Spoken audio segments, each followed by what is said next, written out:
Sriwijaya FC memastikan masih terus melakukan perekrutan pemain yang dianggap berkualitas. Saat ini Laskar Wongkito sudah dihuni 20 pemain dengan kombinasi pemain senior dan muda. Jumlah pemain yang ada saat ini masih kurang. Sriwijaya FC akan menambah beberapa pemain untuk melengkapinya. Sriwijaya FC tetap menyerahkan sepenuhnya proses perekrutan pemain pada pelatih.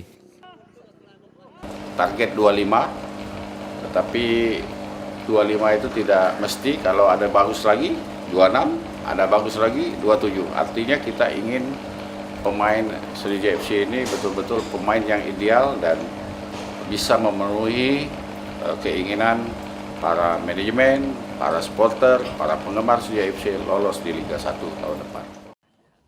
Musim ini Laskar Jakabaring banyak diisi pemain ex Liga 1, diantaranya Yongki Aribowo, Airlangga Sucipto, Siswanto hingga Amrizal. Selain itu pemain naturalisasi Bruno Casimir. Sinta Dwi Putri, Nur Muhammad, Kompas TV, Palembang.